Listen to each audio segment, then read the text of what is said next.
कैसे हैं दोस्तों। मास्क के बारे में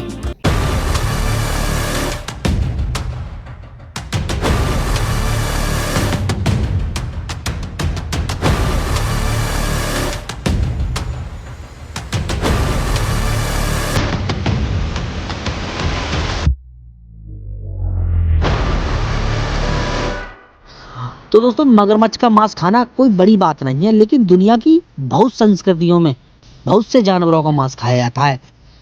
लेकिन दोस्तों, थाईलैंड में मगरमच्छ के मांस की मांग बढ़ गई है। तो दोस्तों, जो लोग खाने में इंटरेस्टेड होते हैं वह सुअर के मांस की कीमत में बढ़ोतरी का सामना करते हैं, जिसकी वजह से सुअर का मांस ज़्यादा महंगा होता है और मगरमच्छ का मांस थोड़ा कम होता है। इसलिए लोग मगरमच्छ का मांस खाना पसंद करते हैं, क्योंकि वह कम कीमत का होता है और वह सुअर के मांस से काफ़ी ज़्यादा स्वादिष्ट बताया जाता है। तो दोस्तों, मीडिया ने बताया था कि थाईलैंड में लोगों की पूर्ति करने के लिए हर साल 20 या से अधिक मगरमच्छों को मार दिया जाता है। यह आंकड़ा हाल के महीनों में दोगुना हो गया है। तो दोस्तों, यह आंकड़ा दुगनी तेजी से बढ़ता जा रहा है, क्योंकि थाईलैंड के लोग सुअर के मांस के रूप में मगरमच्छ के मांस की तलाश में रह रहे हैं, क्योंकि थाईलैंड में सब चीज़ का मांस खाया जाता है। दोस्तों, ऑक्टोपस से लेकर कुत्तों से लेकर सब चीज़ खाई जाती है, मेंढक भी खाया जाता है। तो दोस्तों, जब एक मगरमच्छ को काटा जाता है तो उसमें लगभग 12 किलोग्राम मांस निकलता है। तो दोस्तों, मगरमच्छ के मांस को शहरों के अलग अलग हिस्सों में अलग अलग तरह से तैयार किया जाता है। जो मगरमच्छ का पूंछ का जो ऊपरी हिस्सा होता है वह स्वादिष्ट माना जाता है और वह सबसे ज्यादा बिकने वाला होता है। तो दोस्तों, जिन लोगों ने मगरमच्छ का मांस खाया है वह मगरमच्छ के मांस को चिकन जैसा बताते हैं, चिकन के समान बताते हैं। मगरमच्छ का निर्यात 85% चीन, हांगकांग और ताइवान को जाता है। कुछ सालों पहले अफ्रीका देश ने चीन को लगभग $196 मिलियन के मूल्य में मगरमच्छ का निर्यात किया था। विदेशी मांस की लोकप्रियता के पीछे ग्वांगडोंग लोगों का एक मुहावरा है कि आसमान में हवाई जहाज और जमीन पर कारों के अलावा ऐसा कुछ नहीं बचा है जिसे जिसे ग्वांगडोंग के लोग नहीं खाते हैं। वह सब कुछ खाते हैं, हवाई जहाज और कारों को छोड़कर। लेकिन दोस्तों, मगरमच्छ के मांस की चीन में परंपरा चली आ रही है। चीन में मगरमच्छ के मांस को 20वीं शताब्दी में चिकित्सा के रूप में प्रयोग करते थे, जो कि इसे अत्यधिक पौष्टिक आहार मानते थे, जिससे रोगों को दूर भगाया जाता था। मगरमच्छों की खेती भी की जाती है। मगरमच्छों की खेती की जाती है और उन्हें पाला जाता है। अफ्रीकी किसानों द्वारा मगरमच्छों की खेती करने का एकमात्र कारण भोजन नहीं है। उनके कई कारण होते हैं, एक तो भोजन के रूप में और उनकी खाल को बेचने के रूप में। तो दोस्तों, नैरोबी में 33,000 मगरमच्छों को पालने वालों ने बीबीसी चैनल को बताया है कि एक मगरमच्छ का मांस $50 से $69 में बिकता है और उनकी खाल से $123 तक मिल जाती है, जिसे बाद में उनकी खाल से जूते, हैंडबैग और बेल्ट बनाए जाते हैं। भारत में मगरमच्छों को लेकर काफी सख्त कानून है। मगरमच्छ को भारत के वन्यजीव संरक्षण अधिनियम के तहत सुरक्षित किया गया है और उनका शिकार करना या मारना गैर कानूनी बताया गया है। तो दोस्तों, मगरमच्छ का मांस वजन घटाने में मदद करता है। मगरमच्छ के मांस में मांसपेशियां अधिक दुबली होती हैं। यह हृदय रोग को रोकता है। मगरमच्छ के मांस में protein, amino acid, omega 3 fatty acid और पोटेशियम होता है।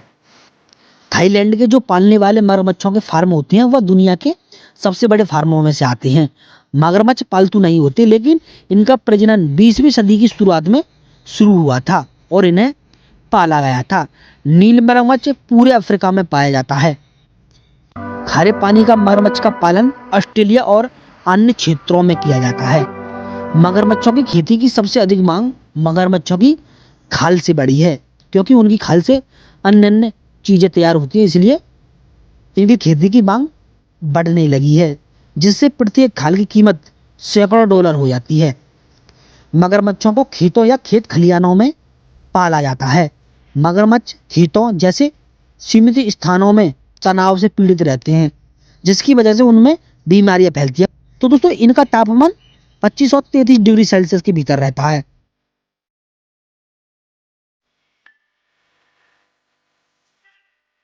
मगरमच्छ को नीचे वाली सतह होती है वह काफी कीमती मानी जाती है और वह काफी कीमत में भी बिकती है। ऑस्ट्रेलिया, थाईलैंड, फिलीपींस, दक्षिण अफ्रीका और संयुक्त राज्य अमेरिका के कुछ क्षेत्रों जैसे कई देशों में किया जाता है। संयुक्त राज्य अमेरिका में मगरमच्छ का मांस मगरमच्छों के खेतों और विशेष खाद्य भंडार और किराने की दुकानों में उपलब्ध होता है।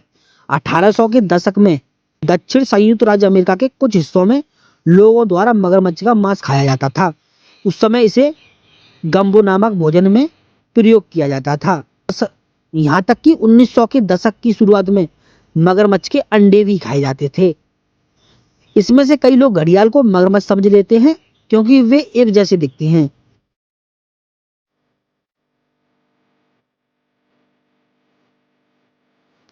हाँ, लेकिन वह जैविक रूप से संबंधित होते हुए भी कुछ पहलुओं में एक दूसरे से भिन्न होते हैं। दोनों का मांस एक जैसा है, इनमें कम वसा और उच्च प्रोटीन सामग्री शामिल होती है। अंतर केवल इतना है कि मगरमच्छ के मांस की तुलना में मगरमच्छ के मांस में सोडियम की मात्रा थोड़ी कम होती है। मगरमच्छ का मांस बाजार में आसानी से मिल जाता है। यह आमतौर पर जमे हुए रूप में बेचा जाता है, लेकिन इसे ताजा भी प्राप्त किया जा सकता है। मगरमच्छ के मांस को कई अलग अलग तरीकों से पकाया जाता है। आमतौर पर रेस्टोरेंटों में इसे एपेटाइजर के रूप में परोसते हैं। हाँ, लेकिन कई रेस्टोरेंटों में मगरमच्छ के मांस के टुकड़ों को पकाया जाता है और भूना जाता है, फिर ग्रिल किया जाता है या तला जाता है और मुख्य व्यंजन के रूप में उसे परोसकर खा लिया जाता है। मगरमच्छ की पूंछ का मांस सफेद रंग का और कोमल होता है। तो दोस्तों दुनिया के बहुत से हिस्सों में ऐसी ऐसी चीजें खाई जाती हैं जो कि आपने कभी देखी भी नहीं होगी। तो दोस्तों इसमें लोग कुछ ना कुछ खाते हुए आपको दिखेंगे।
तो दोस्तों मैं उम्मीद करता हूँ आपको यह हमारी वीडियो अच्छी लगी होगी। तो दोस्तों वीडियो अच्छी लगे वीडियो को लाइक करें और हमारे चैनल को सब्सक्राइब करें। मिलते हैं एक ऐसी वीडियो के साथ, जब तक के लिए नमस्कार।